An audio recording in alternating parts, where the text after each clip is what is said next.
वेदी या कुंड के वेदी या कुंड के ईशान कोण में कलश स्थापित करना चाहिए। मिट्टी या उत्तम धातु के बने हुए कलश में पवित्र जल भरकर उसके मुख में आम्रपाल रखें और ऊपर ढक्कन में चावल, गेहूं का आटा, मिष्टान अथवा कोई अन्य मांगलिक द्रव्य रख देना चाहिए। कलश के चारों ओर हल्दी से स्वास्तिक अंकित कर देना चाहिए। कलश के समीप एक छोटी चौकी या वेदी पर पुष्प और गायत्री की प्रतिमा, पूजन सामग्री रखनी चाहिए। वेदी या कुंड के तीन ओर आसन बिछाकर इष्ट मित्रों, बंधु बांधवों सहित बैठना चाहिए। पूर्व दिशा में जिधर कलश और गायत्री स्थापित है, उधर किसी श्रेष्ठ ब्राह्मण अथवा अपने वयोवृद्ध को आचार्य वरण करके बिठाना चाहिए। वह इस यज्ञ का ब्रह्मा है। जजमान पहले ब्रह्मा के दाहिने हाथ में सूत्र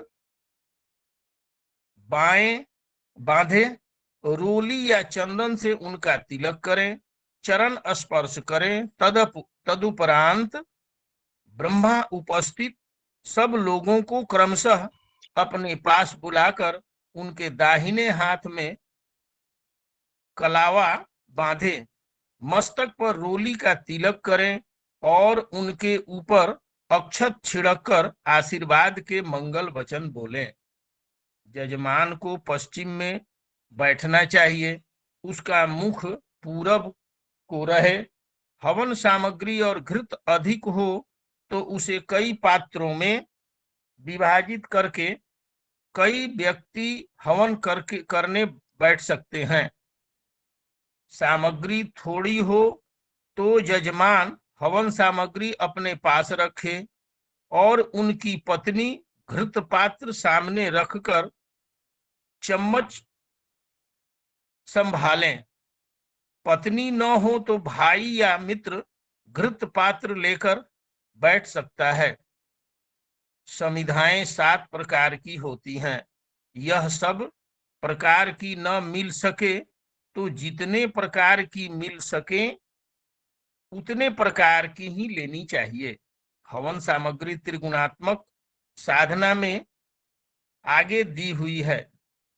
वे तीनों गुण वाली लेनी चाहिए, या आध्यात्मिक हवन हो या सतोगुणी सामग्री हवन हो तो सतोगुणी सामग्री आधी और चौथाई चौथाई रजोगुणी लेनी चाहिए।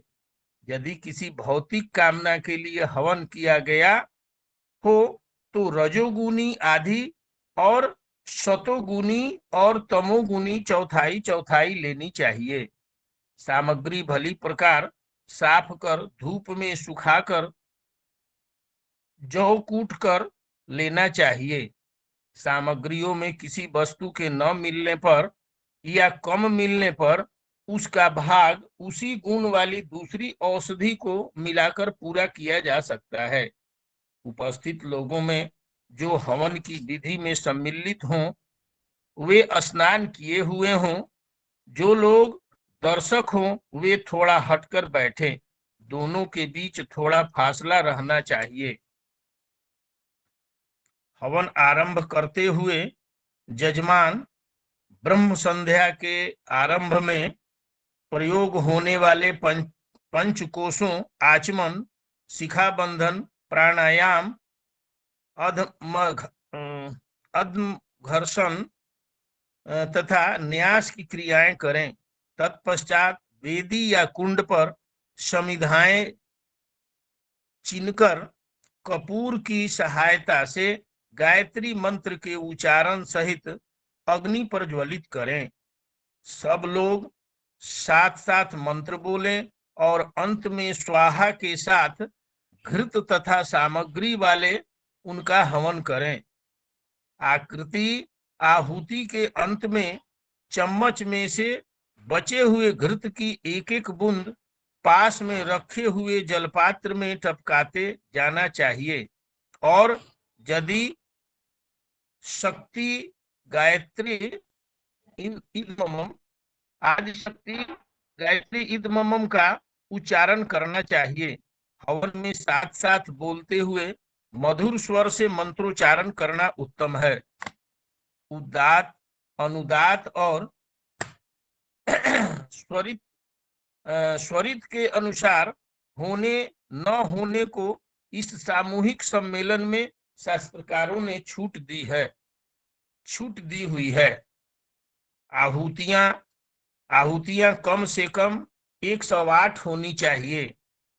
अधिक इससे 2, 3 या चाहे जितने गुने किए जा सकते हैं। सामग्री कम से कम प्रति आहुति के लिए 3 मासे के हिसाब से 32 तोले अर्थात करीब 6.5 छटाक और घृत एक मासे प्रति आहुति के हिसाब से 21.5 छटाक होना चाहिए। समर्थानुसार इससे अधिक चाहे जितना बढ़ाया जा सकता है। ब्रह्मा माला लेकर बैठे और आहुतियां गिनता रहे। जब पूरा हो जाए तो आहुतियां समाप्त कर दें। उस दिन बने हुए पकवान मिष्टान आदि में औलाने और मधुर पदार्थ लेने चाहिए। नमक, मिर्च, मिले हुए शाक, अचार, रायते आदि को अग्नि में होमने का निषेध है। इस भोजन में से थोड़ा थोड़ा भाग लेकर वे सभी लोग चढ़ाएं जिन्होंने स्नान किया है और हवन में भाग लिया है। अंत में एक नारियल की भीतरी गिरी को लेकर उसमें छेद करके यज्ञाशेष घृत भरना चाहिए और खड़े होकर पूर्णाहुति के रूप में उसे अग्नि में समर्पित कर देना चाहिए। यदि कुछ सामग्री बची हो तो वह भी सब इसी समय चढ़ा देनी चाहिए। इसके पश्चात सब लोग खड़े होकर के यज्ञ की 4 परिक्रमा करें और इदम न मम का पानी में तैरता हुआ घृत उंगली से लेकर पलकों पर लगावें। हवन की बुझी हुई भस्म लेकर सब लोग मस्तक पर लगावें। कीर्तन या भजन गायन करें और प्रसाद वितरण करके सब लोग प्रसन्नता और अभिवादन पूर्वक विदा हों। यज्ञ की सामग्री को दूसरे दिन किसी पवित्र स्थान में विसर्जित करना चाहिए। यह गायत्री यज्ञ अनुष्ठान के अंत में ही नहीं अन्य समस्त शुभ कर्मों में किया जा सकता है। भोजन के अनुरूप ही साधन भी जुटाने पड़ते हैं। लड़ाई के लिए युद्ध सामग्री जमा करनी पड़ती है और जिस प्रकार का व्यापार हो उसके लिए उसी तरह का सामान इकट्ठा करना होता है। भोजन बनाने वाला रसोई संबंधी वस्तुएं लाकर अपने पास रखता है और कलाकार को अपनी आवश्यक चीज जमा करनी होती है। व्यायाम करने और दफ्तर जाने की पोशाक में अंतर रहता है। जिस प्रकार की साधना करनी होती है उसी के अनुरूप उन्हीं तत्वों वाली उन्हें प्राणों वाली उन्हीं गुणों वाली सामग्री उपयोग में लानी होती है। इससे प्रथम यह देखना चाहिए कि हमारी साधना किस उद्देश्य के लिए है। सत रज तम में से किस तत्व की वृद्धि के लिए। जिस प्रकार की साधना हो उसी प्रकार की साधन सामग्री व्यवहृत करनी चाहिए। नीचे इस संबंध में एक विवरण दिया जाता है। तमोगुणी, सतोगुणी माला तुलसी, आसन कुश, पुष्प श्वेत, पात्र तांबा, वस्त्र सूती, मुख पूर्व को दीपक में घृत गौ, दीपक में घृत गौघृत, तिलक चंदन, हवन में समीधा, पीपल, बौड़, गूलर। हवन सामग्री श्वेत चंदन, अगर, छोटी इलायची, लौंग, शंख पुष्पी, ब्राह्मी, सतावरी, खस, शीतल चीनी, आंवला, इंद्रजौ, बंसलोचन, जावित्री, गिलोय, वच, नेत्रवाला, मुलहट्ठी, कमल, केसर, बड़ की जटाएं, नारियल, बादाम, दाख, जौ, मिश्री। उसके बाद रजोगुनी माला चंदन, आसन सूत, पुष्प पीले, पात्र कांसा, वस्त्र रेशम, मुख उत्तर को, दीपक में घृत, भैंस का घृत, तिलक रोली, समीधा आम, ढाक, शीशम।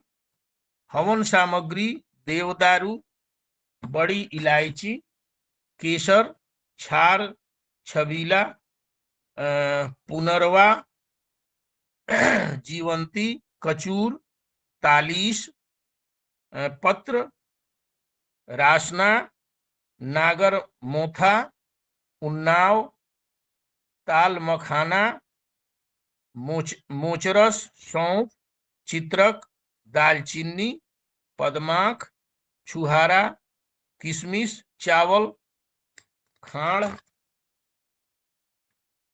तमोगुनी माला रुद्राक्ष, आसन ऊन, पुष्प हरे या गहरे लाल, पात्र लोहा, वस्त्र ऊन, मुख पश्चिम को, दीपक में घृत बकरी का, तिलक भस्म का, समीधा बेल, छौकर, करील। सामग्री रक्त चंदन, तगर, असगंध, जायफल, कमलगट्टा, नागकेसर, पीपल बड़ी, कुटकी, चिरैता, अपामार्ग, कांकड़ सिंगी, पोहकर मूल, कुंजर, मूसली, स्याह मेथी के बीज, काकजंघा, भारंगी, अकरकरा, पिस्ता, अखरोट, चिरौंजी, तिल, उड़द, गुड़। गुणों के अनुसार साधन सामग्री उपयोग करने से साधक में उन्हीं गुणों की अभिवृद्धि होती है। तदनुसार सफलता का मार्ग अधिक सुगम हो जाता है। भैया वाचन समाप्त हो गया, तो दो चार शब्द हम सार संक्षिप्त करके, और आप लोग बड़े भाई लोग हैं इसको भी करेंगे जी। इसमें तो सदैव शुभ गायत्री यज्ञ, हम लोग तो नित्य गायत्री यज्ञ कर ही रहे हैं। और बड़े बड़े यज्ञ में भी जब 108 कुंडिये, 24 कुंडिये, 51 कुंडिये सब भी होता है, उसमें भी हम लोग भाग लिए हुए हैं। तो करीब करीब इसमें तो सब समझने ही वाली बात है, सब कोई समझते ही है। तो जो सूक्ष्म ज्ञान इसमें मैंने अथी का है यज्ञ का, तो आप बड़े भाई सीनियर बड़े भाई लोग हैं, वो भी करेंगे। तो इसमें बड़ा सुंदर बात गुरुदेव ने कहा है कि गायत्री अनुष्ठान के अंत में या किसी भी शुभ अवसर पर गायत्री यज्ञ करना चाहिए। कोई अनुष्ठान हम कर रहे हैं, तो अनुष्ठान के अंत में, या कोई भी घर में शुभ अवसर है, किसी का जन्मदिन है, किसी का विवाह दिवस है, कोई भी अनपराशन है, कोई भी मैंने ये हो, तो उसमें यज्ञ करना शुभकारी होता है, शुभ होता है। जिस प्रकार वेद माता की सरलता, सौम्यता, वात्सल्यता, सुशीलता प्रसिद्ध है, उसी प्रकार गायत्री हवन भी अत्यंत सुगम है। बहुत बढ़िया गुरुदेव बतला रहे हैं कि जिस तरह हमारी गायत्री माता का स्वभाव है, वत्सलता, सौम्यता, सुशीलता, उसी प्रकार यज्ञ भी बहुत सुगम है। इसके लिए बड़ी भारी मीन मेघ निकालने की कोई कर्मकांडी पंडितों की, इन लोगों की आवश्यकता नहीं है। बहुत सरल तरीके से हम लोग घर में भी अपने से भी यज्ञ कर सकते हैं। इसमें कुंड के विषय में दिया हुआ है। और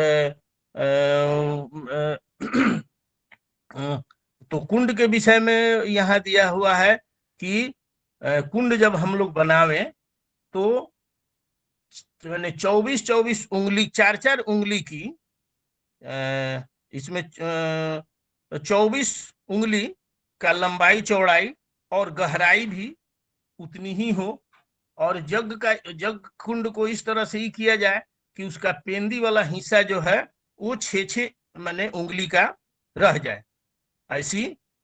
और कुंड के विषय में भी दिए हैं कि कुंड बनाने के समय में शुद्ध मिट्टी हो, शुद्धता चाहिए।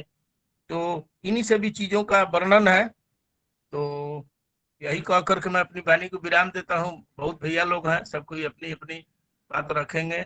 और भैया लोग, ठीक है भैया, प्रणाम भैया। प्रणाम भैया।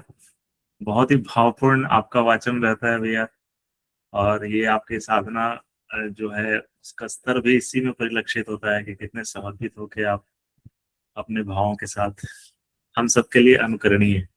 तो आदरणीय ओम नारायण भैया आ चुके हैं। आज का दायित्व तो भैया का ही था, वाचन का भी और सार प्रस्तुतिकरण का भी। तो ये दायित्व आनंद भैया ने निभाया है, लेकिन हम लोग निवेदन करेंगे आदरणीय ओम नारायण भैया से कि वो भी आज अपने इस जो भी आपने तैयारी की होगी इस विषय के ऊपर हम सबके बीच भैया। हाँ, सभी को प्रणाम भैया। दरअसल हमको जानकारी नहीं थी कि हमारा है और किताब भी मेरे पास नहीं है। तो अभी हम जैसे आए तब देखे कि अमन भैया का फोन आया था, हमके मेरा था क्या, तो चेक किए तो था मेरा ही नाम था उसमें। तो कुछ व्यस्तता थी विद्यालय संबंधित, इसीलिए थोड़ा सा और लेट हो गया हमको सर। जी भैया, आप ही के विषय से संबंधित है ये चीज, जग जी के जी, आप हमको मास्टर है। सही बात है। हम सब में सबसे हम लोग तो दक्ष मानते हैं यज्ञ यज्ञ कर्म में भैया को, और हम सब उनसे सीखते हैं। तो आप बिना तैयारी का भी भैया बहुत कुछ बता सकते हैं इस विषय के ऊपर। और जो जग का मूल चीज है थोड़ा बहुत बतला दीजिए, उसके बाद भैया, अमन भैया और भैया लोग हैं। जी जी जी। तो यज्ञ तो मूल है, ये जो भी हम शुभ कार्य करते तो उसके अंत में यज्ञ जरूरी होता है। बिना यज्ञ किए जो है उसमें पूर्णता नहीं आती है। और हर काम में हम लोग प्रयास करें कि जहाँ भी छोटी मोटी पूजा हो तो यज्ञ का विधान जरूर रखें हम लोग, और ताकि उसी बहाने यज्ञ हो जाए जहाँ भी रहें। और गुरुदेव ने जो है इन यज्ञ के बारे में, जैसे जैसा कि भैया ने अभी बताया था कि ऐसे रजोगुण में सतोगुण में ऐसे ऐसे करना चाहिए। तो ये बहुत गुरुदेव जो है एक बहुत विशेष चीज गुरुदेव ने लिखा है। इसको, इस पर हम लोग को ध्यान देना चाहिए, क्योंकि हम लोग सीधा सीधा जानते हैं कि जाके बस अपना हवन सामग्री जो मिल रहा है उसको ले लिए और जाके करा दिए। तो इस पर भी थोड़ा सा ध्यान रखने की हम लोग को आवश्यकता है, और आगे इसको थोड़ा सा इस पर अध्ययन करके और आगे प्रयास किया जाए कि उसी के अनुरूप जो है जैसी जहाँ जिसको जैसी आवश्यकता पड़े उस हिसाब से हम लोग जाके कराएं और लोगों को इसके बारे में बताने का प्रयास करें। ठीक है जी भैया, प्रणाम। बहुत बहुत धन्यवाद भैया, प्रणाम।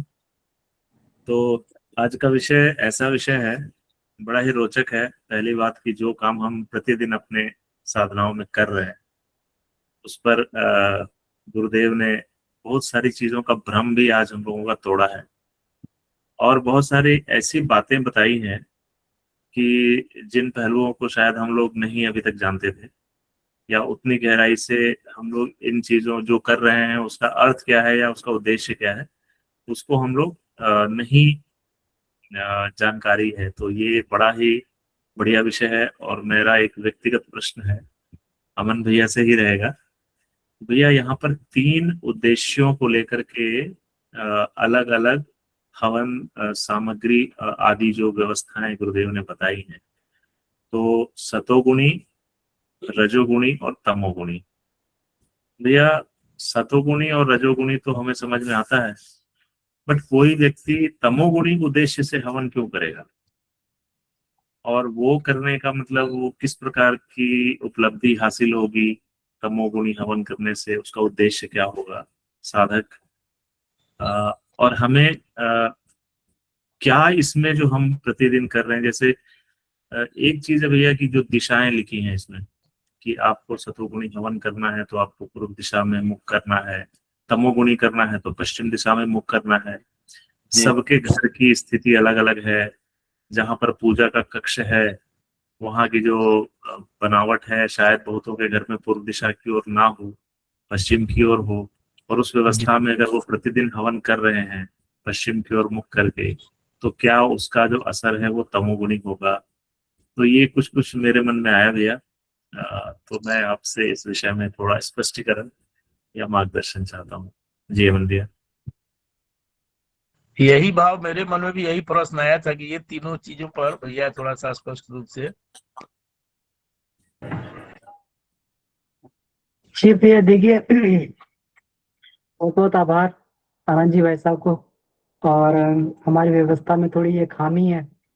अभी भी हम लोग जो है, जो हमारे सार प्रस्तुतिकरण करता होते हैं उनको हम लोग समय से नहीं बता पाते, तो व्यवस्था में कहीं ना कहीं कमी है। तो इसके लिए हम अमन भाई से, भैया से क्षमा मांगते हैं कि इनको समय पे नहीं बताया गया। और जो है, जबकि मैसेज तो ये पोस्ट हो चुका था पहले ही, ये जी चार जी पांच जी। दिन पहले ही ये क्लास का जो है मैसेज पोस्ट हो चुका था। तो उसमें जो है अब भाव यही रहता है कि सब लोग मैसेज चेक कर लिया होगा सब लोगों ने।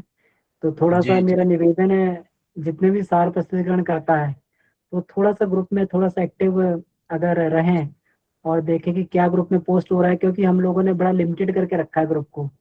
इसमें बहुत अधिक मैसेज भी नहीं हम लोग डालने देते हैं इधर उधर से सारा। एक अभी बेल बज रही है, क्षमा करें, मैं अभी मुझे 2 मिनट के लिए जाना।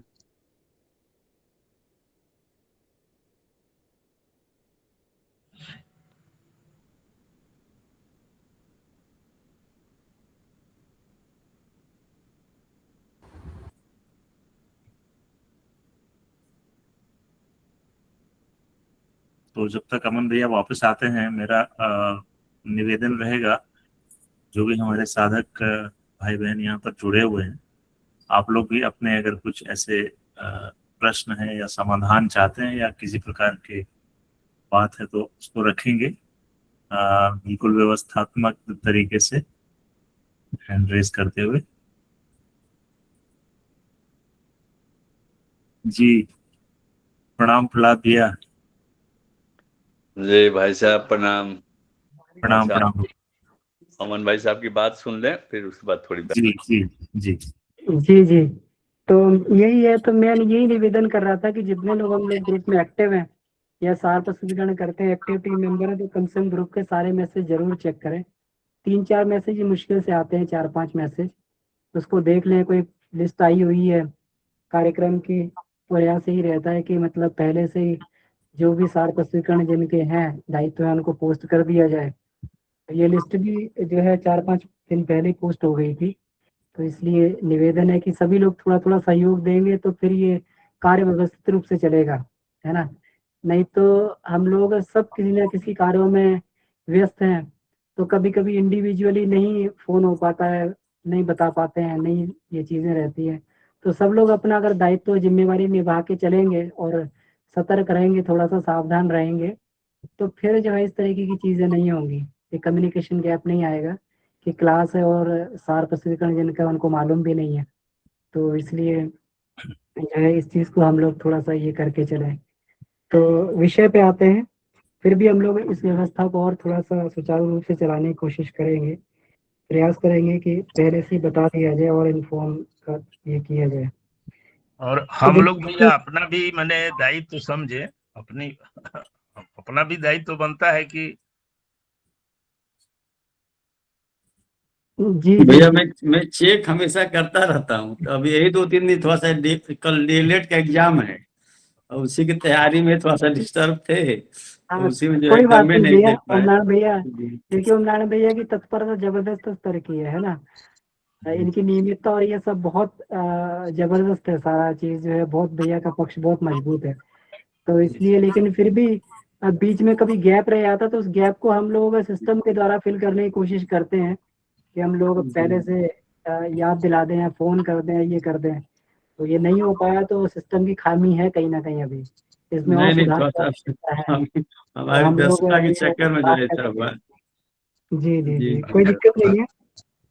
चलिए हम लोग आगे बढ़ते हैं अब। तो इसमें देखिए ये बात है। हाँ, अब मेरे निवेदन है सब लोग अपने आप को म्यूट कर ले, नहीं तो इको होता रहेगा तो डिस्टरबेंस आता रहेगा। तो देखिए यहाँ पर पहले हम लोग लास्ट वाले पैराग्राफ को एक बार पढ़ लेते हैं। इसमें प्रयोजन के अनुरूप ही साधन भी जुटाने पड़ते हैं। लड़ाई के लिए युद्ध सामग्री जमा करनी पड़ती है, और जिस प्रकार का व्यापार हो उसके लिए उसी तरह का सामान इकट्ठा करना पड़ता है। भोजन बनाने वाला रसोई संबंधी वस्तुएं लाकर अपने पास रखता है। कलाकार को अपनी आवश्यक चीज जमा करनी होती है। व्यायाम करने और दफ्तर जाने की पोशाक में अंतर रहता है। जिस प्रकार की साधना करनी होती है उसी के अनुरूप उन्हीं तत्वों वाली, उन्हीं प्राणों वाली, उन्हीं गुणों वाली सामग्री प्रयोग में लानी चाहिए। सर्वप्रथम यह देखना चाहिए कि हमारी साधना का उद्देश्य क्या है। सतरजतम किस तत्व की वृद्धि के लिए है। जिस प्रकार की साधना हो उसी प्रकार की साधना सामग्री व्यवहित करनी चाहिए। नीचे इस संबंध में विवरण दिया गया। अब ये देखें यहाँ पर ये पूरी साधना का पैकेज दिया गया है। ये केवल यज्ञ के संबंध में बात नहीं बताएगी, पूरी की पूरी साधना का। इससे हम पहले वाले कल वाले विषय में चलते हैं पहले, क्योंकि आज का जो चैप्टर है वो कल का जो है उत्तरार्ध है ना। कल का उत्तरार्ध है। कल हम लोगों ने चर्चा की थी अनुष्ठान के बारे में कि आत्मशक्ति का अकूत भंडार। जब भी हम लोगों ने कल की चर्चा की थी, थोड़ा सा इस पर हम लोग ये बात कर लेते हैं कि कल की चर्चा में ये विषय रहा था कि साधक कहीं पर भी किन्हीं परिस्थितियों में फंस जाता है ना। कहीं सांसारिक परेशानियों में फंस गया, या कहीं आध्यात्मिक समस्याओं में फंस गया, या फिर उसको कोई आध्यात्मिक यात्रा प्रारंभ करनी है, या फिर सांसारिक यात्रा प्रारंभ करनी है, या कोई संसार का या अध्यात्म में कोई कार्य को प्रारंभ करना है, तो उसके लिए वो एक शक्ति अर्जित करता है। पहले पहलवान जो होता है, कोई भी दाव चलता है तो उससे पहले कुछ देर के लिए शांत शिथिल हो जाता है और उस शक्ति को अर्जित करता है। सांस को भरता है और सांस भरने के बाद में शक्ति को अर्जित करता है, तब दाव चलता है। तो इसी प्रकार से कोई छलांग लगानी हो किसी को लंबी, तो व्यक्ति जो है पहले थोड़ा पीछे हटेगा और दौड़ के आएगा, पीछे हटेगा, दौड़ के आएगा, सांस रोक के तब छलांग लगाएगा। तो ये जो अनुष्ठान होता है ये इसी प्रकार से छलांग लगाने से पहले की शक्ति को ये पूरा करता है। तो साधक जो है जिसको कोई संसारिक या आध्यात्मिक छलांग लगानी है ना, वो जब ये साधना अनुष्ठान के रूप में करता है तो उसको वो शक्ति प्राप्त होती है। अनुष्ठान के बारे में कल हम लोगों ने कहा था, ये एक जो हारे का सहारा है ना, हारे की चीत्कार इसको बोला अनुष्ठान जी की। इसके अंदर साधक के अंदर एक ऐसी क्षमता, एक ऐसा चुंबकत्व पैदा होता है कि शक्तियों को दौड़ के आना पड़ता है। और जो है साधक को वो जो शक्ति है, साधक के अंदर वो सामर्थ्य को पैदा करना पड़ता है, देव शक्तियों को, जिसके लिए साधक वो पुकार कर रहा है। और ये अनुष्ठान उसी उद्देश्य की पूर्ति के लिए किया जाता है। अनुष्ठान सामान्य रूप से 1.25 लाख का होता है। 1.25 लाख की अवधि, 40 दिन की अवधि एक ऐसी होती है जिसमें साधक के अंदर उचित मात्रा में चुंबकत्व पैदा हो जाता है और वो दैवी शक्तियों को ब्रह्मांड में से खींच लेता है और उन्हीं दैवी शक्तियों का प्रयोग करके अपने सांसारिक और भौतिक कामनाओं की, भौतिक और आध्यात्मिक कामनाओं की वह पूर्ति करता है। तो ये बात हम लोगों ने अनुष्ठान में पढ़ी थी। अब यहाँ पर ये बताया गया है कि कोई भी साधक अगर प्रयास करेगा तो उसका जो है 3 तरीके के प्रयास रहेंगे। या तो सांसारिक प्रगति के लिए वो प्रयास करेगा, या फिर जो अपनी आध्यात्मिक प्रगति के लिए प्रयास करेगा, या फिर जो है वो तीसरे तरीके का प्रयास है कि अपनी शक्ति सामर्थ्य के लिए प्रयास करेगा। 3 तरीके का। सांसारिक उन्नति के लिए, भाई मेरे जो है नौकरी में प्रगति हो जाए, है ना, मेरे अंदर जो है ये स्किल विकसित हो जाए कि भाई मेरा बिजनेस में अच्छा होने लगे और ये सब अच्छा होने लगे। या फिर जो है कोई बीमारी से, रोग से या किसी पीड़ित है तो शक्ति सामर्थ्य चाहिए कि भाई मेरे अंदर शक्ति की वृद्धि हो, ऐसा हो, है ना। और या फिर जो है तीसरा उसका उद्देश्य ये रहेगा कि भाई मेरी आत्मिक प्रगति रुकी हुई है तो आत्मिक प्रगति हो। 3 ही उद्देश्य। तो ये 3 उद्देश्यों से 3 तरीके की साधना की जाती है, जिसको सतोगुणी, रजोगुणी, तमोगुणी साधना बोलते हैं। हम लोग सामान्य रूप से जो अनुष्ठान करते हैं गुरुदेव के निर्देशानुसार, हम लोग सभी अपनी सतोगुणी प्रगति के लिए ही करते हैं। इसलिए सामान्य रूप से हमारे सारे के सारे अनुष्ठान जितने भी होते हैं सतोगुणी अनुष्ठान होते हैं, और उसमें हम लोग अपने सतोगुण को बढ़ाकर हम लोग इसमें प्रगति करते हैं। लेकिन गुरुदेव ने यहाँ पर यह भी लिखा है कि गायत्री साधना जो है मात्र सतोगुणी साधना नहीं है, इससे संसारिक कामनाएं भी पूर्ति होती हैं। अब जिन्हें संसारिक कामनाओं की पूर्ति करना, वे भी गायत्री साधना का आश्रय ले सकते हैं। जबकि व्यक्ति की आध्यात्मिक कामनाएं पूर्ति होती तो संसार की जो कामनाएं अपने आप जो है उसकी अपने आप पूरी होने लगती है। व्यक्ति आप्त काम हो जाता है, संसारिक कामनाएं उसकी बचती नहीं है, बहुत कम उसकी संसारिक कामनाएं रह जाती है। तो इसलिए जो है, लेकिन गायत्री साधना संसारिक कामनाओं की भी पूर्ति करती है। वो जो है संसारिक कामनाएं मतलब हमारी रजोगुण वृद्धि। तो अब जैसी हमें कामनाओं की पूर्ति करना, जैसी सामर्थ्य चाहिए, जैसे किसी व्यक्ति को जो है आगे चल के अकाउंट्स में जाना है तो कॉमर्स की पढ़ाई करेगा वो, क्योंकि इंटर तक तो, हाई स्कूल तक सबकी पढ़ाई बराबर होती है। लेकिन बाद में किसी को मेडिकल फील्ड में जाना है तो अपनी मेडिकल की पढ़ाई करेगा। किसी को अगर जो है उस फील्ड में जाना है तो वो अपनी जो है उसी तरीके की पढ़ाई करेगा।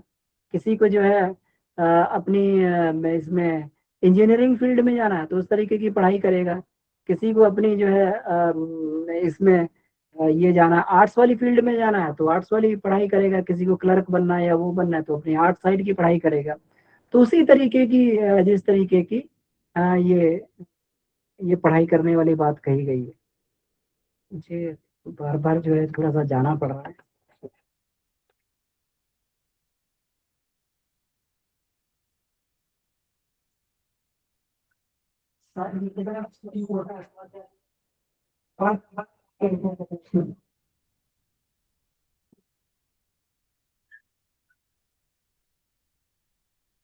आज घर पे नहीं है कोई तो है, बेल बजती है तो बार बार भागना पड़ता है। तो इसमें तो इस तरीके से जो है उसी, तो साधना में भी यही उद्देश्य है, हमें कौन सी अपनी कामना की पूर्ति करना है तो उसी प्रकार की साधना के लिए गुरुदेव ने यहाँ पे किया है। वैसे गुण हमारे अंदर पैदा हो जाएंगे। जैसे हम लोग अगर कॉमर्स की पढ़ाई कर रहे हैं तो कॉमर्स वाले गुण अपने अंदर पैदा कर रहे हैं। एक जो वाणिज्य के गुण हमने अपने अंदर पैदा कर रहे हैं। हम लोग अगर इसकी इंजीनियरिंग की पढ़ाई कर रहे हैं तो हम इंजीनियरिंग वाले गुण अपने अंदर पैदा कर रहे हैं। उसी प्रकार से हमें जैसा काम करना है वैसी साधना के माध्यम से वैसे गुणों को बढ़ा रहे हैं। और वो गुण अगर हमारे अंदर बढ़ेंगे तो निश्चित हम उसका जिस भी काम में लगेंगे वो काम हमारा सफलतापूर्वक होता हुआ चला जाएगा, क्योंकि वो वाले गुणों की हमारे अंदर, वो वाली क्वालिटी की हमारे अंदर वृद्धि हो जाएगी। यही साधना का विज्ञान इसमें दिया हुआ है। अब उन गुणों को बढ़ाने के लिए हर एक पदार्थ की अपनी एक सूक्ष्म शक्ति होती है, और वो सूक्ष्म शक्ति जो होती है हर पदार्थ में अपनी अपनी तरीके की, कोई रजोगुणी पदार्थ होता है, किसी में सतोगुण की बाहुल्यता रहती है, किसी में रजोगुण की बाहुल्यता रहती है, किसी में तमोगुण की बाहुल्यता रहती है। अब भैया का प्रश्न था कि सतोगुणी रजोगुणी बात तो समझ में आती है, लेकिन तमोगुणी से क्या मतलब है। तमोगुणी का मतलब यहाँ पे शक्ति प्रधान है। यहाँ पर आध्यात्मिक शक्ति, ये वो वाला तमोगुणी नहीं है, तंत्र वाला जो तमोगुणी साधना होती है जिसमें हम लोग जो है उस तरीके की जिसमें वो साधनाओं का अलग तरीके का विधान है ना, जिसमें अलग तरीके की सामग्री, उसमें नमक मिर्च तेल और कड़वा तेल और वो पता नहीं कौन कौन सा उसमें सामग्री, वो उस तरीके की आहुति चढ़ाई जाती है। ये वो वाला तमोगुण नहीं है। ये तमोगुण जो है ये आध्यात्मिक तमोगुण है, ये शक्ति वृद्धि वाला तमोगुण है। कि अगर शरीर में बल की आवश्यकता है कोई रोग से लड़ने के लिए, या फिर कोई ऐसा कार्य करना है जिसमें हमारी शक्ति की वृद्धि हो, जहाँ पे शक्ति की आवश्यकता है, तो उस प्रकार की शक्ति को बढ़ाने के लिए यहाँ पर उस वाले तमोगुण की ये बात कही गई है। और यहाँ पर जो भी सामान इसमें दिया गया है वो भी वो तमोगुण, वो शक्ति को बढ़ाने वाला सामान दिया गया है। अब हम लोग एक एक करके यहाँ पर देखते हैं। अब देखिए सबसे पहले जो ये पूरा का पूरा पैकेज दिया हुआ है कि साधना करने के लिए हम लोग जब गायत्री मंत्र का जप करेंगे तो सतोगुणी साधना के लिए हमारी माला तुलसी की होनी चाहिए, है ना। अगर सतोगुणी साधना करने के लिए जा रहे हैं तो माला तुलसी की हो, और आसन हमारा कुश का हो, कुश का आसन हो। पुष्प जो है श्वेत होने चाहिए, सफेद फूल होने चाहिए। पात्र जब प्रयोग कर रहे हो तांबे का हो, वस्त्र सूती हो, मुख पूर्व को हो। और दीपक में गऊ का घृत हो, तिलक जो है हम लगाएं तो चंदन का लगाएं। हवन में समिधा जब प्रयोग करें तो पीपल बड़ और गूलर की समिधा, ये सतोगुणी समिधाएं इसमें दी हुई हैं।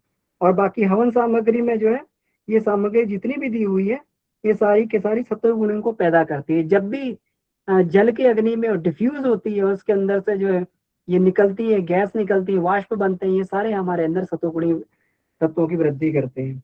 अब इसके बाद रजोगुण की बात आ गई तो माला चंदन की, आसन सूत का, पुष्प पीले, है ना, पात्र कांसा, वस्त्र रेशम मुख उत्तर को। दीपक में घृत जो होना चाहिए वो भैंस का हो, है ना। तिलक रोली समिधा जो हमारी आम की हो, ढाक की हो, शीशम की हो, क्योंकि उसमें उस तरीके का जो है वो निकलते हैं, वाष्प निकलते हैं। हवन सामग्री में ये जो सामग्री दी गई है, तो ये सब सामग्री जो है ये रजोगुण को बढ़ाने वाली सामग्री, देवदारू हो गया, बड़ी इलायची, केसर, छार, चबीला, पुनर्नरवा, ये सब इसमें जो है, किशमिश, चावल, खांड, ये सब, ये अन्न और ये हो गए, छुआरा वगैरह।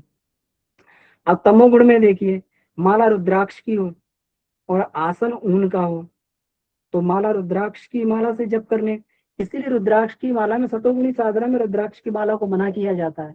ऐसे गुरुदेव ने कहा तमोगुणी प्रयोगों में इसका ये प्रयोग करते हैं, तो फिर रुद्राक्ष की माला नहीं प्रयोग करते हैं। तो रुद्राक्ष की माला हो गई। आसन ऊन का हो गया। पुष्प जो है हरे या गहरे लाल रंग के, पात्र लोहे का हो गया। वस्त्र जो है ऊन का वस्त्र हो गया। और मुख पश्चिम का हो गया। दीपक में घृत बकरी का हो गया। तिलक जो है इसमें उसमें रजोगुण में रोली का लगाते हैं, इसमें भस्म का और उसमें चंदन का तिलक लगाया जाता है सतोगुणी में। असमिधा जो है बेल का पेड़ हो, छौकर का हो, है ना। छौकर का पेड़ जो है, इसको शमी के पेड़ को ही शायद छौकर का पेड़ बोलते हैं। और करील हो। सामग्री रक्त चंदन, तगर, अश्वगंधा, जायफल, ये सारे के सारे देखिए, अश्वगंधा वगैरह है, ये तगर है, रक्त चंदन है, जायफल है, कमलगट्टा, नागकेशर, पीपल बड़ी, कुटकी, चिरायता, अपामार्ग, अपामार्ग भी ये होता है, इसी का ही होता है। इसको जो है ये उल्टा लपा बोलते हैं उसको, जो है चिरचिटा बोलते हैं, काफी चिरचिरी भी बोलते हैं भैया जी, चिरचिरी भी बोलते हैं। चिरचिटा बोलते हैं जी। पोहकर मूल हो गया, कुलंजन, मूसली, ये सारे के सारे शक्ति बढ़ाने वाले तत्व हैं। हम लोग ये देखें जड़ी बूटियां, मूसली वगैरह सब, ये सफेद मूसली होती है, मेथी के बीज, ये सारे के सारे जो है शक्ति बढ़ाने वाले ये सारे हैं। तो अब मान लीजिए किसी कोई व्यक्ति रोगी है या किसी को शक्ति की आवश्यकता है या कुछ है, तो इस तरीके की सामग्री हम लोग तो उसमें ये कर सकते हैं कि जैसे मान लीजिए कि हमारे पास अब शांति कुंज से जो सामग्री आती है कॉमन सामग्री आती है ना, कॉमन आती है, मतलब कॉमन पर्पज से हम लोग, तो सतोगुणी प्रधानता रहती है उसमें। अब उसमें इन सामग्री में से जो भी सामान हमें जो जिस तरीके भी साधना कर रहे हैं और इस सामग्री का से संबंधित जो भी सामान मिलता है उस कॉमन हवन सामग्री में मिला लें उसको, और मिलाने के बाद में हम लोग उसको हवन करें, तो उस तरीके की उसमें गुणवत्ता उसी तरीके की उसमें हो जाती है उस सामग्री में, कॉमन सामग्री में मिलाने से। तो इस तरीके से ये एक विज्ञान है, ये गुरुदेव ने पूरा का पूरा पदार्थ विज्ञान दिया हुआ है, पूरा का पूरा जो है पदार्थ विज्ञान के माध्यम से हम लोग किस प्रकार से अपने गुणों की अभिवृद्धि हम लोग कर सकते हैं, तो ये सारा का सारा विज्ञान दिया हुआ है। अब उसमें भी देखिए, अब उसमें इतना नहीं होता है, अब गुरुदेव ने तो पूरा का पूरा विज्ञान दे दिया, बिल्कुल एकदम साइंस के हिसाब से, है ना। और अब इतनी सामग्री नहीं मिलती है आजकल, पंसारी की दुकान पे वो सब में उतना नहीं मिलता, कभी मिलता है तो कैसा होता है, उसकी क्वालिटी कैसी, वो हम लोग पहचान भी नहीं पाएंगे। तो जितना समझ में आता है उतना, जितना प्योर चीज समझ में आती है उतना ले लीजिए, उसको उतना में मिला लिया जाए। नहीं तो जितना हमारी अभी कॉमन सामग्री मिली उसी को भावपूर्वक तरीके से भी अगर हम करेंगे तो उससे भी उद्देश्य पूरा हो जाता है ना। हम लोग फिर कभी हम लोग कंफ्यूज हो जाते हैं, और फिर हम लोग प्रतीकों में ऐसे फंस जाते हैं, उलझ जाते हैं कि हम लोग फिर अपने मेन पर्पस को भूल जाते हैं। तो हमारा मेन पर्पस क्या, उद्देश्य है हमारा, ईश्वर प्राप्ति हमारा उद्देश्य है ना। हम लोग जो उसी पर्पस से आगे बढ़ रहे हैं, हमारा जो है आत्म परिष्कार उद्देश्य है, तो उसी उद्देश्य को हम लोग लेके आगे बढ़े, और भावना पूर्वक हम लोग जो भी कर्मकांड कर रहे हैं, जो भी उपलब्धि सामग्री उससे करते रहें। और जितना हमें लगता है इस विज्ञान का भी प्रयोग हमें करना चाहिए, तो जितना सहजता से उपलब्ध है तो उतना हम लोग मिलाते रहे। हम लोग ऊपर से भी हवन सामग्री में कुछ कुछ चीजें मिलाते रहते हैं, कुछ ड्राई फ्रूट्स मिला देते हैं, कुछ हम लोग जो उसमें घी मिला देते हैं, कुछ हम लोग जो उसमें अलग से लौंग इलायची और ये सुपारी वगैरह, लौंग इलायची और बाकी सब चीजें मिलाते रहते हैं। तो ये सारी चीजें जो है हम अपनी सुविधा अनुसार, उद्देश्य की पूर्ति के अनुसार हम इसमें प्रयोग कर सकते हैं। जी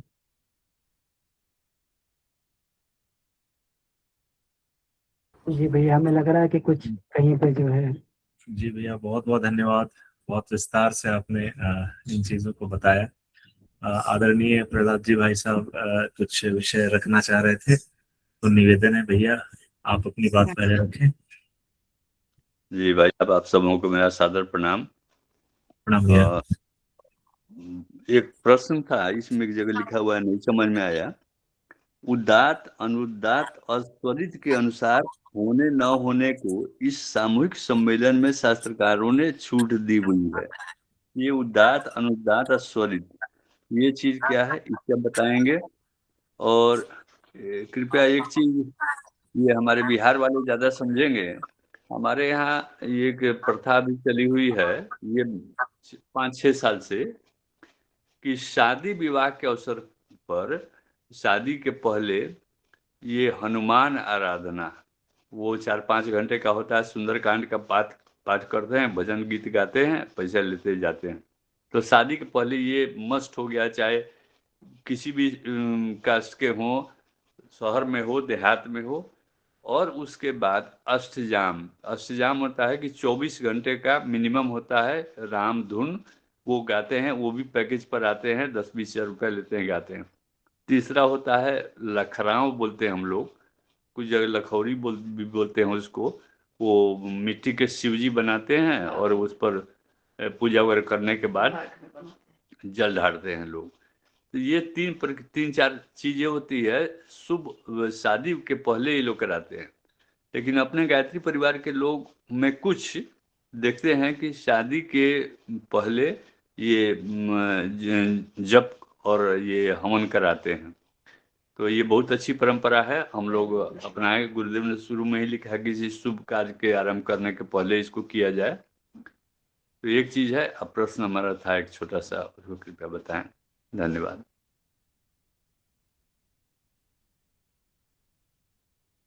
जी अमन भैया। तो जी भैया, तो देखिए ये स्वर विज्ञान है। हम लोग कभी कभी देखिए अश्वमेध यज्ञों में जाते हैं, तो अश्वमेध यज्ञों में कभी कभी जो है ये करते हैं ना कि उसमें वैदिक मंत्र, मध्यम स्वर, विलंबित गति, लौकिक मंत्र, है ना, षड्ज स्वर, विलंबित गति, तीव्र गति, इस तरीके से ये सारी मंत्र की लय होती हैं। तो उदात्त, अनुदात्त और स्वरित, ये मंत्र की लय होती है। उदात्त का मतलब हो गया ऊंचे स्वर में, कुछ मंत्र जो है ऊंचे स्वर में गाए जाते हैं, तो वो जो है ऊंचे स्वर में चलते हैं, तो वो उदात्त स्वर होता है।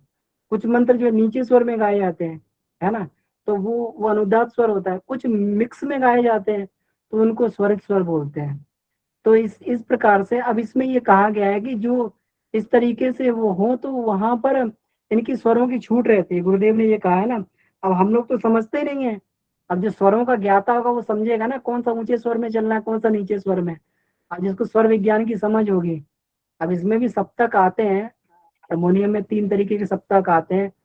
मध्यम सप्तक रहता है, उच्च सप्तक, और वो उसमें ये पंचम, ग्राम, इसको ये सब बोलते हैं, स्वर बोलते हैं। तो वो, हाँ, तो उस तरीके, तो यहाँ पर वो स्वर की छूट दी गई है। नहीं तो कभी आप ये देखो कि अब कभी जो है ना, कभी अब मंत्र उच्चारण करके देखो, तो कभी आर्य समाज में भी कभी इस तरीके से वो लोग हाथ उठा के इस तरीके से, कभी हाथ ऊपर उठाते हैं, कभी नीचे करते हैं, कभी ऐसे करते हैं। वो सब हाथ हिलाने वाली वो उनकी प्रक्रिया रहती है कि करते समय, मंत्र बोलते समय। वो सब उदात्त अनुदात्त के चिन्ह होते हैं। उदात्त है तो ऊपर जाएगा, है ना, जी अनुदात है तो वो मध्यम है, तो इस तरीके से जो है ये वो रहेगी, इस तरीके से वो साउंड का उस तरीके से चलता रहता है। तो वो हाथ के इशारे से, वो अगर स्वर ऊंचा नीचा नहीं कर रहे तो हाथ से ही पता वो बताते रहते हैं कि ऊंचा है, नीचा है, मध्यम है, इस तरीके से वो सारी चीजें वो चलती है। तो यहाँ पर वो जरूरत नहीं उस चीज की, है ना। तो यहाँ तो हम लोग अपने स्तर से जो हमारा स्वर होता है उसी से बोलते हैं। जी जी भाई साहब, बहुत बहुत धन्यवाद, बड़ी अच्छी जगह। ठीक, जी धन्यवाद।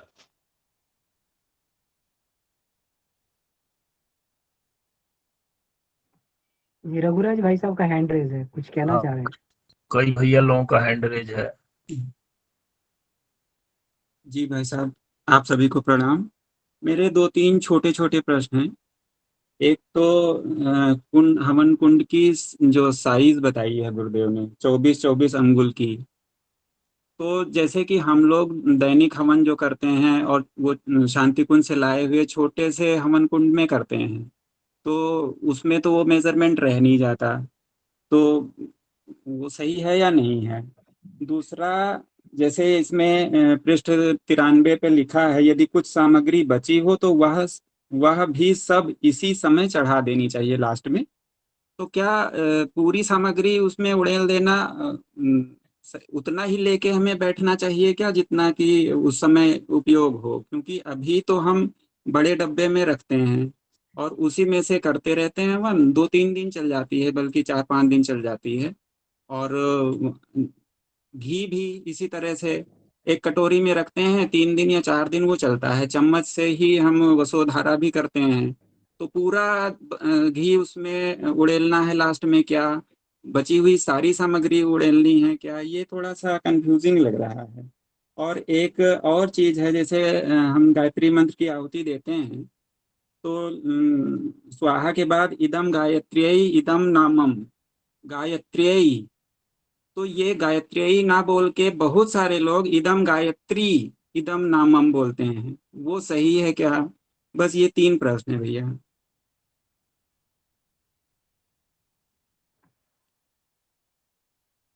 जी जी जी। तो देखिए, इसमें पहली बात तो भैया ये है, ये जो यहाँ पर बताया गया, ये अनुष्ठान के बाद का यज्ञ बताया गया भैया, है ना। तो जैसे कोई जी अनुष्ठान किया, अनुष्ठान के बाद का जो है यज्ञ, एक सामूहिक यज्ञ किया गया है ना, और उसके लिए सामग्री मंगाई गई, उसके लिए सामग्री का ये है व्यवस्था की गई है। अब मान लीजिए उसके बाद में यज्ञ होना नहीं है, फिर कभी साल में कभी एक आध बार या फिर कभी अनुष्ठान होगा तब यज्ञ होना है, तो तब के लिए बात की गई है कि वो सामग्री अगर खत्म नहीं करेंगे, रखी रहेगी घर पे, खराब होती रहेगी, कीड़े पड़ते रहेंगे उसमें, उसको उस समय खत्म कर दें।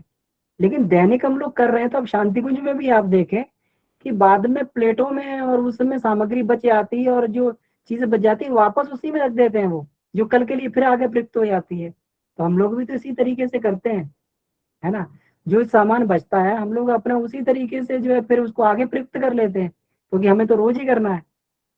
तो एक ही दिन में सब उड़ेल देंगे तो कैसे काम चलेगा।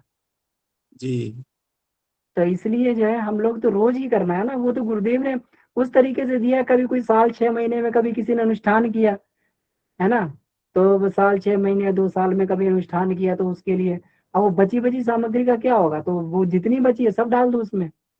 नहीं, इसमें मैं फिर यही दिमाग में आया था कि क्या उतनी थोड़ी सी सामग्री हम एक कटोरी में लेके अलग से बैठें क्या, कि आज की आहुतियों भर के लिए ही हो, वो थोड़ा सा नहीं, हाँ एक। तो नहीं, उसको तो अगर ज्यादा बड़ा डब्बा है तो थोड़ा सा अलग से निकाल लीजिए उसको, है ना। और इतना अगर, टिफिन टिफिन जैसा रखता हूँ जो हाँ तो टिफिन ठीक है, टाइप उसी का में है। से करते रहिए, क्या दिक्कत है उसमें करने में। बची है स्पष्ट तो उसी में छोड़ स्पष्ट दीजिए, तो वो हो ही बड़ा भी गया। काम आ जाएगा। जी ठीक है ठीक है। स्पष्ट तो हो ही गया भैया। जी हाँ, तो जी बच जी। जाए तो कोई दिक्कत नहीं, उसी में से करते रहिए, और कोई दिक्कत नहीं उसमें। बच जाए तो उसी में रखी रहने दीजिए, कल काम आ जाएगी। ये हवन कुंड का साइज वाला प्रश्न था सही। हवन कुंड का साइज तो अब देखिए, जो मिल रहा है हम लोग उसी में ही करेंगे।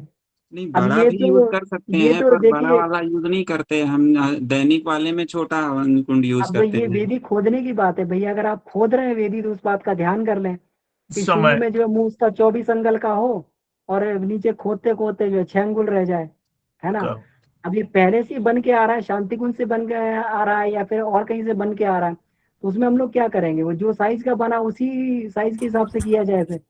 जी अब ठीक एक है। विज्ञान का ध्यान रखा जाए कि ये नीचे तली में पतला होना चाहिए, ऊपर चौड़ा होना चाहिए, है ना, ताकि जी ऑक्सीजन का फ्लो अच्छा रहे, और हमारा जो रेडिएशन है, वो रेडिएशन ठीक से हो उसमें, ऊपर जाते जाते चौड़ा हो जाए, अग्नि का मुंह जो है इस तरीके से चौड़ा होता हुआ चला जाए, फैलता रहे, है ना। तो ऐसा तो आकृति तो इसी तरीके की होती है। ठीक है भैया। जी भैया। और ये जो कोई इदम धन्यवाद रघु भैया, गायत्री। अभी 2 हैंड रेज और हैं। हाँ तो हमें बस भैया लगता है कि वही था। समय काफी कम ठीक बचा है। है, तो कृपया हम लोग उनको भी देख लेते हैं। जी पुरुषोत्तम जी भाई साहब।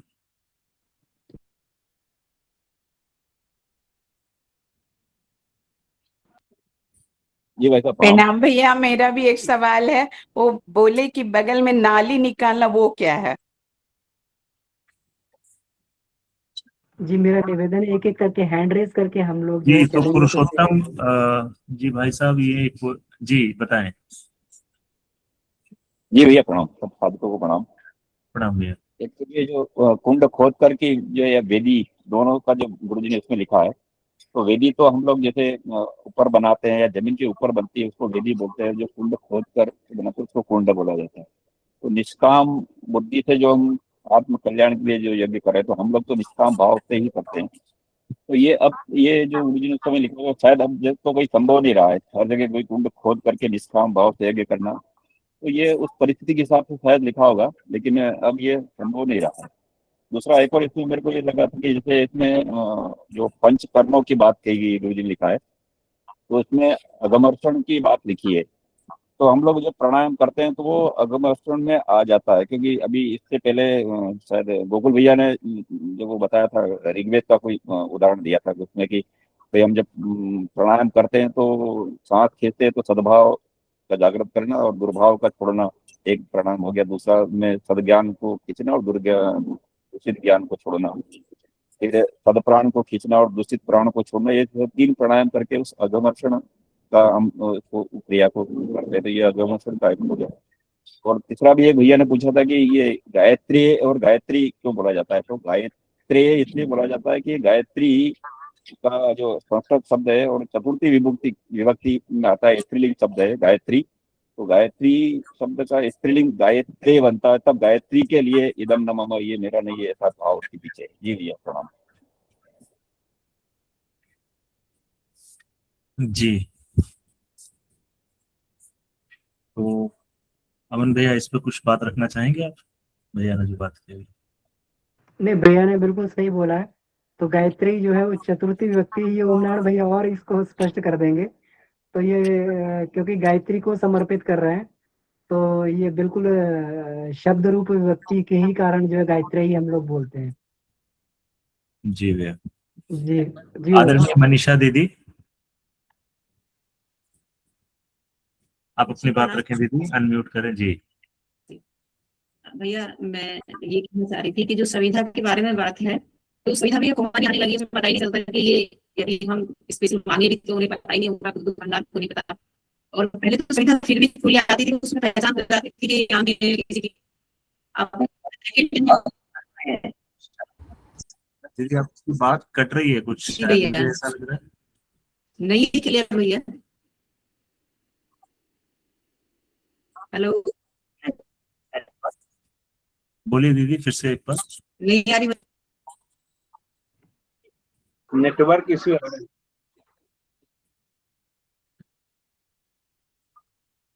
जी भैया, आ रही है क्या? जी जी आवाज आ रही है दीदी। जी जी भैया, मैं संविधा के बारे में पूछ रही थी कि संविधा जो आ रही है आजकल मार्केट में, वो पैकेट में आती है, उनका पता ही नहीं होता कि ये किस चीज की संविधा है। और पहले तो खुली आती थी तो भी पहचान हो जाती थी, लेकिन अब तो पैकेट में आने लगी है। उसका ये भी गारंटी नहीं है कि ये आम की ही होंगी। और पीपल, गूलर, इनका तो कोई समझ में ही नहीं आता। तो उसको भी भैया कॉमन में लेके बस सब या उसी से किए जाए, या कुछ और जानकारी आप दे सकते हैं इसके विषय में? आजकल जो है देखिए, हर जगह पेड़ काटने को बैन कर रहे हैं, तो संविधा तो उतना नहीं मिलती है, प्योर संविधा नहीं मिलेंगे। और जो टाल पे सब इधर उधर फर्नीचर बनता है, उसकी कतरन अतरन होती है, तो वो सब पैक करके उसमें भेज देते हैं। वो कौन सी लकड़ी, उसका कुछ पता नहीं है। तो इसके लिए गाय के गोबर की संविधाएं बनी हुई आजकल लोग गौशालाओं वगैरह में सब में गाय के गोबर की संविधाएं बनी हुई, देसी गाय के गोबर की संविधाएं बनी हुई देते हैं। तो वो अगर उपलब्ध हो जाती है, अवलखेड़ा से भी उपलब्ध करवाई जाती है, शांति कुंज में भी जो है अपना ये दीपक वगैरह ये सब मिलते हैं, और संविधा भी मिलती है गाय के गोबर की, उपलब्ध हो जाती है। तो वो जो है उससे किया जाए क्योंकि तो भैया ज्यादा जो बढ़िया है। पैकेट में आ रही है उनकी कोई गारंटी नहीं है कि वो आम की संविधा, क्योंकि वो उनकी कोई लगती भी गारंटी नहीं है नहीं। कि ये आम की संविधा है। बिल्कुल आप सही कह रहे हैं। जी जी जी दीदी बहुत बहुत धन्यवाद। ओम नारायण भैया आपका भी हैंड रेज है, अंतिम प्रश्न आज का। हाँ भैया, सभी को प्रणाम। मेरा वही था रघुराज भैया का कि वो जो है गायत्री यूज होता है कि गायत्री यूज होता है। उसमें संस्कृत व्याकरण का नियम है भैया कि नमः, स्वस्ति, स्वाहा, स्वधा के योग में चतुर्थी भक्ति होती है। यहाँ पे नमः है इसलिए जो है गायत्री नमः होता है। जैसे गुरुवे नमः, गुरुवे चतुर्थी होती है, वैसे ही यहाँ गायत्री होता है, गायत्री नहीं होता, क्योंकि नमः का योग है यहाँ पे, इसलिए गायत्री होता है भैया। बहुत तो सुंदर आप भैया, बहुत सुंदर व्याख्या, बहुत बहुत धन्यवाद। एक अंतिम प्रश्न भैया मैं थोड़ा अमन भी आपसे पूछना चाहता हूँ। यहाँ पात्र का जिक्र है 3 तरह के, ये कौन से पात्र की बात हो रही है? जिसमें रख के हम हवन करते हैं या फिर जिसमें हम अग्नि प्रज्वलित करते हैं? कौन से पात्र की बात है? तांबे के, कांसे के और लोहे के पात्र की बात हो रही है?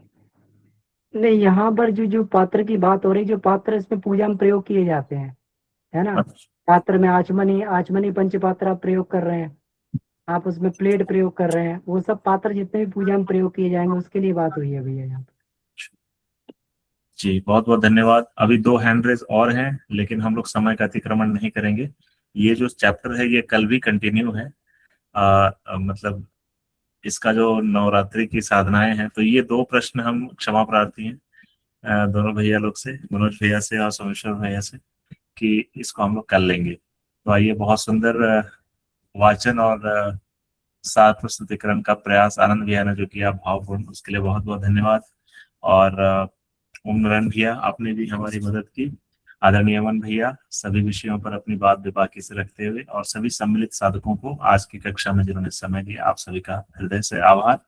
आइए परम पूज्य गुरुदेव परम वंदनीय माता जी से एक बार पुनः शांति की प्रार्थना करते हुए आत्म उत्कर्ष की प्रार्थना करते हैं, और आज के इस सभा को यहीं समाप्त करेंगे हम कक्षा।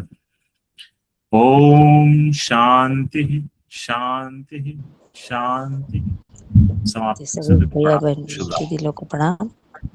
प्रणाम भैया, सभी को प्रणाम। सभी लोग को प्रणाम। सभी भाई बहनों को प्रणाम। सभी भाई बहनों को प्रणाम। जय गुरुदेव।